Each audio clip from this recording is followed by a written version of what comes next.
రైతుల కష్టాలు తీరుస్తామంటూ తెలుగుదేశం అధికారంలోకి వచ్చి 4 ఏళ్లు దాటింది. మరోసారి ఎన్నికలకు వెళ్లేందుకు సిద్ధమవుతోంది. ఈలోగా వ్యవసాయ రంగానికి ఇచ్చిన హామీలు ఏ మేరకు కార్యరూపం దాల్చాయో మంత్రి సోమిరెడ్డి చంద్రమోహన్ రెడ్డి వివరించారు. రాష్ట్ర రాజకీయాలపైన సోమిరెడ్డి స్పందించారు. 4 గోడల మధ్య కాకుండా పచ్చని చెట్లు, పంపు సెట్టు, వరి నాట్ల మధ్య మంత్రి ఈటీవీతో ప్రత్యేకంగా మాట్లాడారు. రాష్ట్ర వ్యవసాయానికి సంబంధించి ఎన్నో సంస్కరణలు తీసుకొచ్చామని చెప్పి ప్రభుత్వం చెప్తోంది. మరి వ్యవసాయ పరంగా ప్రభుత్వం ఎలాంటి సంస్కరణలు తీసుకొచ్చింది, అలాగే వచ్చే సార్వత్రిక ఎన్నికలకు రాజకీయంగా ఎలా సన్నద్ధమవుతోంది వివరించేందుకు మనతో వ్యవసాయ శాఖ మంత్రి సోమిరెడ్డి చంద్రమోహన్ రెడ్డి ఉన్నారు. ఆయన అడిగి మరిన్ని వివరాలు తెలుసుకుందాం. సార్, సోమిరెడ్డి గారు నమస్కారం. సార్, చూస్తున్నాం వర్షాలు కూడా విస్తారంగా పడుతున్నాయి. ఈ ఖరీఫ్కి ఎలా సన్నద్ధమవుతున్నారు? ఒక్క కడప, నెల్లూరు, చిత్తూరు జిల్లాలు తప్ప అన్ని normal and above normal rainfall పడింది. సాధారణ వర్షపాతం కంటే ఎక్కువ పడింది. ఒక 3 జిల్లాలు మాత్రం లోటు వర్షపాతం. వాళ్ళకి కావాల్సిన విత్తనాల సరఫరా కానీ ఇవన్నీ పర్ఫెక్ట్గా ఉన్నాయి. ఇక్కడ విత్తనాలు లోటు లేకుండా చేసాం. అయితే ఈ సంవత్సరము ఉత్తరాంధ్ర, విశాఖపట్నం, శ్రీకాకుళం, విజయనగరంలో కొద్దిగా సమస్య వచ్చింది. 1001 అడ్వైజబుల్ కాదు అని చెప్పి రైతుల్ని డిస్కరేజ్ చేయాలా, అది వచ్చిన బియ్యము పేదవాళ్ళకి ఇచ్చే దాంట్లో అది వాళ్ళు తినేదానికి బాగలేవునని వెరైటీ మార్చాలని చూసాం. బట్ అక్కడ రైతులు అదే వెరైటీ కావాలని చెప్పేసి పట్టుబట్టారు.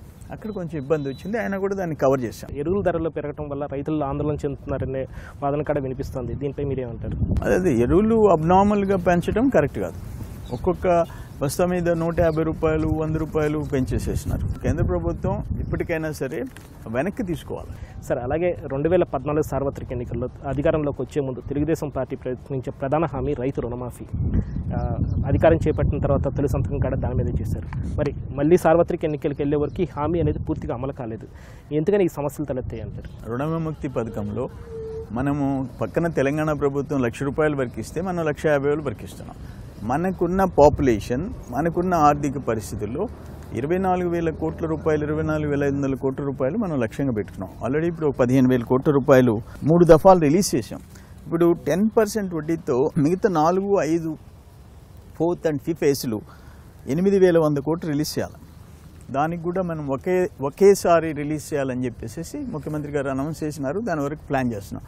So coming few months 8,100 crores, 8,100 కోట్లు రైతుల అకౌంట్లలోకి ట్రాన్స్ఫర్ చేయబోతున్నాం. ఇదేం చిన్న విషయం కాదు. ఇప్పుడు సర్ప్లస్ స్టేట్స్ ఇచ్చేది, ఇప్పుడు తెలంగాణ లాంటి హైదరాబాద్ ఆదాయ వనరులున్న క్యాపిటల్ పెట్టుకొని ఆయన 1,00,000 రూపాయల వరకు ఇస్తే మేము 1,50,000 ఇచ్చాం. అదే తెలంగాణ ప్రభుత్వం రైతులకి ఇన్పుట్ సబ్సిడీ కింద 4,000 రూపాయలు ఇస్తుంది. మరి మనం ఎందుకు ఇవ్వలేకపోతున్నాం? ఇప్పుడు ఆయనే చెప్పాడు, ఆంధ్ర రాష్ట్రాన్ని మాతో పోల్చొద్దు, మేము సఫిషియంట్ ఆర్థిక వనరులు, సర్ప్లస్ నిధులు ఎక్కువైపోయినాయి మాకని చెప్పుకున్నాడు. హైదరాబాద్ మనం 60 ఏళ్ళు పెట్టిన పెట్టుబడులు అంతా తీసుకుపోయి ఆయన పెట్టుకున్నాడు. మనం ఉండేది లోటు బడ్జెట్. కేంద్రం సహకారం లేకపోగా అణిచివేత ధోరణి చూస్తూ ఉన్నాం. ఇటువంటి పరిస్థితుల్లో ఇప్పుడు నేను ఒకటి అడుగుతాను. ఈరోజు మిరప ప్రాబ్లం వచ్చింది. మనం 30,000 రూపాయలు ఒక్కొక్క రైతుకి ట్రాన్స్ఫర్ చేసాం. 150 కోట్లు ఖర్చు పెట్టాం. ఈరోజు జొన్న కేంద్ర ప్రభుత్వం ఎంఎస్పీ ఇవ్వలే. 289 కోట్ల రూపాయలు రైతుకి 20,000 క్వింటాల్కి 200 రూపాయలు లెక్కన ట్రాన్స్ఫర్ చేస్తున్నాం. 20,000 పర్ ఫార్మర్, 2,800 crores. పసుపు 6,500 పెట్టుకున్నాం. ఉదాహరణకి కందులు 56,000 టన్నులు కేంద్రం తీసుకుంటే 1,10,000 టన్నులు మనం ప్రొక్యూర్ చేసాం. ఆన్ ద హోల్ ఈ 4 yearsలో మార్కెట్ ఇంటర్వెన్షన్, రైతులు పండించిన పంటలు కొనేదానికి 3,200 చిల్లర కోట్లు ఖర్చు పెట్టాం. అందులో 1,100 కోట్ల కేంద్ర ప్రభుత్వం పెట్టుబడి పెట్టాం. సో వాళ్ళు ఎంఎస్పీలు ఫిక్స్ చేసి, కనీస మద్దతు ధర ఫిక్స్ చేసి వదిలేస్తున్నారు. అవన్నీ మేము ఆదుకుంటున్నాం. తెలంగాణలో ఇటువంటివన్నీ ఏం చేయకుండా నేను తలా 4,000 ఇస్తానంటున్నాడు. ఓకే, రైతులకు ఇవ్వటం మంచిదే, మేము కూడా హర్షిస్తాం. బట్ మనం డిఫరెంట్, ఇప్పుడు ఈరోజు మైక్రో న్యూట్రియంట్స్ ఫ్రీగా ఇస్తున్నాం, గ్రీన్ మెన్యూర్ 75% సబ్సిడీ ఇస్తున్నాం. వివిధ రకాలుగా, వేరే రకాలుగా. ఒక ఎగ్జాంపుల్ చెప్తా. హార్టికల్చర్ ఇందు తుంపర్ల సేద్యం 420 కోట్లు కేంద్రం ఇస్తే మేము ఈ సంవత్సరం 900 చిల్లర మొత్తం 1380 కోట్లు ఖర్చు పెడుతున్నాం. 90% సబ్సిడీ ఇస్తున్నాం. సార్, మీరు అధికారం చేపట్టాక రాష్ట్రంలో ఈ ఆయకట్టు విస్తీర్ణం అనేది ఎంత మేర పెరిగిందంటారు? ఈ పట్టిసీమ ఫలితం అది ఏ మీద చేకూరింది రైతులకి? పట్టిసీమ ఒకదానికి ఉపయోగపడింది, స్టెబిలైజేషన్. అంటే జూన్ మాసంలో కృష్ణా డెల్టా ప్రకాశం బ్యారేజ్ కింద 13 లక్షల ఎకరాలకి జూన్ నుంచి నీళ్ళు ఇచ్చే పరిస్థితి వచ్చింది. ఈరోజు పురుషోత్తంపట్నం లిఫ్ట్కి అవకాశం వచ్చింది. ఏవైతే ఈ 13 లక్షల ఎకరాలకి ఆల్మోస్ట్ లాస్ట్ ఇయర్ 100 చిల్లర టీఎంసీలు మనము పట్టిసీమ ద్వారా వాడాము. ఆ సేమ్ క్వాంటిటీ ఆఫ్ వాటర్ అత్యంత వెనుకబడిన ప్రాంతం, వర్షపాతం తక్కువ ఉండే రాయలసీమకి మనం 140 టీఎంసీలు పోతిరెడ్డిపాడు హెడ్ రెగ్యులేటర్ ద్వారా మనం అక్కడ వాడుకున్నాం. ఈరోజు కడప జిల్లా లాంటి జిల్లాలో నీకు మొత్తం రిజర్వాయర్స్ గండికోట, మైలవరం, సర్వరాయ సాగర్,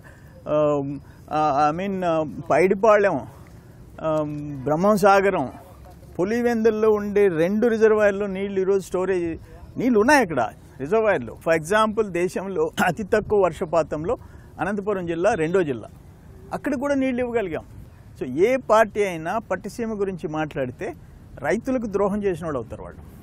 ఈరోజు రాయలసీమ ప్రజానీకాన్ని కదిలిస్తే వాళ్ళు ఎంత సంతోషంగా ఉన్నారో అర్థమవుతుంది. సార్, కేంద్రం రైతుల పట్ల చిన్న చూపు చూస్తుందంటున్నారు, కానీ అదే కేంద్ర ప్రభుత్వం ఇటీవల కాలంలో రైతులకి కనీస మద్దతు ధర అనేది ప్రకటించడం జరిగింది.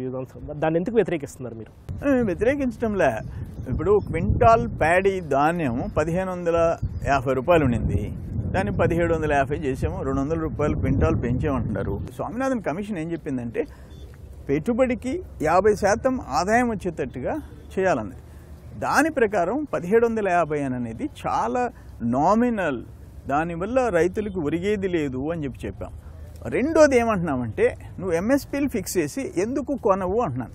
సార్, అలాగే ఈ కౌలు రైతులకు సమస్యలకు సంబంధించి తమకు ఎన్నో సమస్యలు ఉన్నాయని చెప్పి కౌలు రైతులు కూడా చెప్తున్నారు. స్వయంగా వాళ్ళే కొన్ని సమస్యలు మీతో చెప్పుకునేందుకు వచ్చారు. మరి వారి సమస్యకు కూడా మీరు సమాధానం ఎలా ఇస్తారు? అడగండి. మీరే. నా పేరు అంగిరేకుల సీతారామయ్య అండి, కానూరు శ్రావణూరు మండలం. సీతారామయ్య గారు చెప్పండి. ఇక్కడ కౌలు రైతుకి ఆరుగాలం కష్టపడి పండిస్తున్నాడు, అమ్ముకోవాలంటే ధాన్యం అతను మామూలుగా ఇక్కడ గోడౌన్లు గేడౌన్లు ఏమి ఉండవు మనకి రైతులకి దాచుకునేందుకు. ఇవాళ కాదు మొట్టమొదటి నుంచి లేవు. తల ఒక 20 బస్తాలు తిండి గింజల కన్నా దాచుకునే కౌలు రైతుకి అవకాశం ఉండేటట్టుగా అదొకటి చేసి పెట్టాలి. తర్వాత ఇంకోటి, ఈ ధాన్యం అమ్ముకుంటాకి మరి కౌలు రైతు అంటే పొలం అతను కౌలు తీసుకున్నాడు 1 సంవత్సరం ఉంటాడు, 2 సంవత్సరాలు ఉంటాడు, అది వాస్తవమే కాదని అనం. మరి అతనికి సబ్సిడీ మీద పావల వడ్డీ మీద రైతుకి ఇస్తున్నారు, కానీ మాకేం కౌలు రైతుకి ఏమి ఇస్తలేదు. నేను కౌలు రైతుని, మాకేమి ఇస్తలేదు. ఓకే సీతారామయ్య గారు, మీరు చెప్పింది ఒకటి, కౌలు రైతుల విషయంలో మొదటిసారి తెలుగుదేశం ప్రభుత్వం లోన్ ఎలిజిబిలిటీ సర్టిఫికేట్స్ ఇస్తున్నాం. ఎవరైతే భూమి మీద ఉండారో వాళ్ళని చూసి అగ్రికల్చర్ ఆఫీసర్స్ని, ఎంపీఓస్ని ఇవ్వమంటున్నాం. ఫస్ట్ టైం 4,000 కోట్లు, అంటే 17-18 ఆర్థిక సంవత్సరంలో 4,000 కోట్లు కౌలు రైతులకి రుణాలు ఇచ్చేటట్టు చేశాం. ఒకటి, ఈ సంవత్సరం కూడా ఇప్పటికే 700 కోట్ల రూపాయలు ఇచ్చాం. సీజన్ ఇంకా మొదలైంది, 700 కోట్లు ఇచ్చాం. ఒకటి, లోన్ ఎలిజిబిలిటీ సర్టిఫికేట్ ఎల్ఈసీస్ ఇస్తున్నాం. 2, కల్టివేషన్ సర్టిఫికేట్ ఇస్తున్నాం. ఊరికే సేద్యం చేస్తున్నాడు పలానా ఆయనకి ఆ బెనిఫిట్స్ అన్నీ వచ్చేటట్టు చూస్తున్నాం. రెండోది, మీరు అన్నది స్టోరేజ్. ఈ సంవత్సరం 4 లక్షల టన్నుల 4 లక్షల మెట్రిక్ టన్నులు కెపాసిటీ గోడౌన్స్ టెండర్స్ పిలిచాం, పనులు జరుగుతున్నాయి. ఒక 50% అయిపోయినాయి, కొరవ కూడా అవుతున్నాయి. ఈ కోల్డ్ స్టోరేజ్ కానీ, డ్రై రా స్టోరేజ్ గోడౌన్స్ కానీ, వీటన్నిటి మీద ప్రత్యేకంగా దృష్టి పెడుతున్నాం. వేర్ హౌసింగ్ కార్పొరేషన్ ఉంది, ఇప్పుడు మళ్ళీ కోల్డ్ స్టోరేజ్ కార్పొరేషన్ కూడా దాన్ని ఎస్టాబ్లిష్ చేశాం. ఏదేమైనా కౌలు రైతుల విషయంలో చంద్రబాబు నాయుడు గారి ప్రభుత్వానికి ప్రత్యేక శ్రద్ధ ఉంది. మీరు అమ్మిన ధాన్యానికి కూడా ఎంఎస్పీ ప్రకారం ఎల్ఈసీ ఉంటే చాలు. మీకు ఎంఎస్పీ ప్రకారం మినిమం సపోర్ట్, కనీస మద్దతు ధర మీకు వచ్చేటట్టు కూడా మేము చర్యలు తీసుకుంటాం. సరే, ఇక రాజకీయ విషయాలకు వస్తే రాష్ట్ర ప్రభుత్వంలో అవినీతి విచ్చలవిడిగా పెరిగిపోయింది. ముఖ్యంగా మంత్రులందరూ అవినీతిలో కూరుకుపోయారని చెప్పి ఒకటి కాదు అన్ని పార్టీలు ఏకమే విమర్శిస్తున్నాయి. దీనికి మీరేమంటారు? ఎలక్షన్ దగ్గరికి వచ్చినప్పుడు మా మీద పోటీ చేసి గెలవాలనుకునేవాళ్ళు, తెలుగుదేశం ఓడిపోవాలనుకునేవాళ్ళు, చంద్రబాబు నాయుడు గారు ముఖ్యమంత్రి కాకూడదు అనుకునేవాళ్ళు ఇదే మాట్లాడతారు. నేనేమంటానంటే స్పెసిఫిక్గా నిర్దిష్టంగా పలాని దాంట్లో అవినీతి జరిగింది అని చెప్పేసి చెప్పగలిగితే, ఇప్పుడు మేము చెప్పాం జగన్మోహన్ రెడ్డి రాజశేఖర రెడ్డి టైంలో నువ్వు ఏ కంపెనీలకి లబ్ధి చేకూర్చావు, ఆ కంపెనీలు ఎంత నీ దాంట్లో పెట్టుబడి పెట్టినాయి, అవసరం లేకుండా ఎందుకు పెట్టుబడి పెట్టారు అనేది చూపించాం. ఈరోజు సిబిఐ యాక్సెప్ట్ చేసింది. 16 నెలలు జైల్లో పెట్టి 7-8 ఏళ్ల తర్వాత ఆయన ఆస్తులు నిజమేనని జప్తు చేసే పరిస్థితి వచ్చింది. ఆ విధంగా స్పెసిఫిక్గా ఏ మంత్రి మీదైనా ఏదైనా రుజువులతో కూడిన ఆధారాలతో ఆరోపణ చేయమనండి. కేవలం రాజకీయ ప్రయోజనాల కోసం ఎలక్షన్లు వస్తున్నాయి కాబట్టి నోటికి వచ్చినట్టు మాట్లాడుతూ కూర్చుంటే దానికి విలువ లేదు అంటాను. 2014 సార్వత్రిక ఎన్నికలప్పుడు చూస్తే మీరు ఎన్నికలకు వెళ్లే ముందు మీతో పాటు బీజేపీ అలాగే జనసేన పార్టీలు కూడా మీ వెంట వచ్చాయి. కానీ ఇప్పుడు పరిస్థితి అలా లేదు. అన్ని పార్టీలు కలిసి తెలుగుదేశాన్ని ఏకీకృతం చేస్తున్నాయి. Jaganmohan Reddy last time BJP Telugu Desam మీద పోటీ చేశాడు. కానీ బీజేపీ అధికారంలోకి వచ్చిన తర్వాత ఎందుకో చంద్రబాబు నాయుడు గారి మీద ఒక ఈర్ష్య కక్ష పెట్టుకుంది. రాష్ట్రానికి నష్టం చేసిన బీజేపీని పల్లెత్తు మాట మాట్లాడే పరిస్థితుల్లో జగన్మోహన్ రెడ్డి లేడు. అందుకే మేము హోదా కోసం, ఇతర ప్రయోజనాల కోసం, రాష్ట్రం కోసం మేము ఫైట్ చేస్తుంటే వాళ్ళు బీజేపీ చేతిలో కీలుబొమ్మలాగా తయారైపోయినారు. అందుకనే ఓకే, బీజేపీతో మేము తెగదెంపులు చేసుకున్నాం, ఎన్డీఏతో తెగదెంపులు చేసుకున్నాం, యాంటీ మోడీ ప్రభంజనం దేశవ్యాప్తంగా ఉంది. మేము ఈరోజు రాష్ట్రాని కోసం మోడీతో ఫైట్ చేసిన వాళ్ళం మొదటోళ్ళం, దేశంలో మోడీని ఎదురుదిరుకొని నిలబడిన వాళ్ళలో మొదటోళ్ళం. రెండు మేము రాజకీయంగా కూడా డెఫినెట్గా రైట్ డెసిషన్ అని చెప్పేసి మేము అనుకుంటున్నాం. జగన్మోహన్ రెడ్డి డేటా మాకు వ్యతిరేకమే. పవన్ కళ్యాణ్ గారి గురించి మాట్లాడాలంటే ఆయన ఏం మాట్లాడుతున్నాడో, ఆయన ఏం నిర్ణయాలు తీసుకుంటాడో, ఆయన పాలసీ ఏందో, ఆయన విధానం ఏందో, ఆయన స్ట్రాటజీ ఏందో ఎవరికి అర్థం కాదు.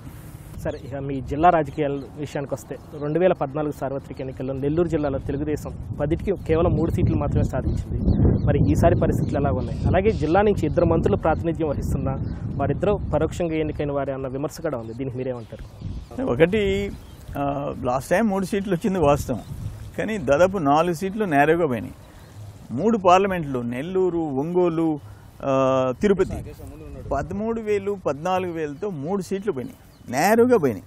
దానికి కారణాలు కూడా నేనేమంటానంటే, అప్పుడు పార్టీ కారణాలు ఏమైనా కావచ్చు, క్యాండిడేట్ని 19వ తేదీ ఆఖరి రోజు నామినేషన్లు వేసే గడువు అయితే 18 రాత్రి దాదాపు 5 మందికి సీట్లు డిసైడ్ చేస్తే పార్లమెంట్ మెంబర్స్ని కానీ ఎమ్మెల్యే క్యాండిడేట్స్ని కొంచెం ఇబ్బందికరమైన పరిస్థితి వచ్చింది. 10-15 రోజులు ప్రచారం చేసుకోవాల్సిన పరిస్థితి వచ్చింది.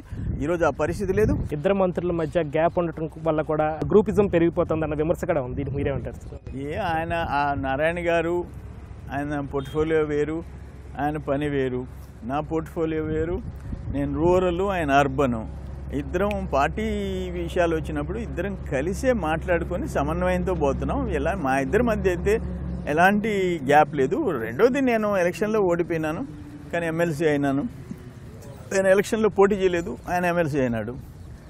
ఆయన మంత్రి మొదట్లో అయినాడు, నేను ఇటీవల మంత్రి అయినాను. సో ఏదేమైనా తెలుగుదేశం పార్టీలో నేను మొదటి నుంచి తెలుగుదేశంలో ఎన్నికల్లో గెలిచినా ఓడినా పార్టీని కానిపెట్టుకొని ఉన్నాం. 3వసారి మంత్రి అయ్యే అవకాశం ముఖ్యమంత్రి గారు కల్పించారు.